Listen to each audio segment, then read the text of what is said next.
Welcome back to the channel. Today, we explore a powerful and eye-opening topic.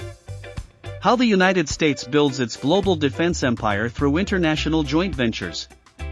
And then, we'll shift focus to the Muslim world. Who among them has the potential to match that power or even challenge it? Let's begin. The United States maintains one of the most sophisticated defense ecosystems in the world. But it doesn't act alone.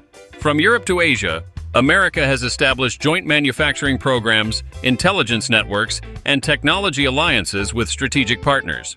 For example, with the United Kingdom, the U.S. co-developed the F-35 fighter jet, and under the AUKUS Pact, it's building nuclear submarines with Australia. With Israel, the U.S. helped create the famous Iron Dome and the Stuxnet cyber weapon that sabotaged Iran's nuclear program. In India, America is transferring jet engine technology, and with Japan and South Korea, it's collaborating on missile defense and AI. In short, these aren't just weapons, they're strategic alliances, built to shape the global order. But what about the Muslim world? Do any Islamic nations have the resources, skills, or alliances to build similar strength? Let's find out. Among Muslim-majority countries, only a few stand out in terms of strategic capability, defense manufacturing, and intelligence craft. At the top is Turkey, a NATO member with an indigenous defense industry. From Bayraktar drones to advanced missiles, Turkey is now a serious player. Then there's Pakistan, the only nuclear-armed Muslim country. It has missile systems, growing drone programs, and a regionally active intelligence agency, the ISI.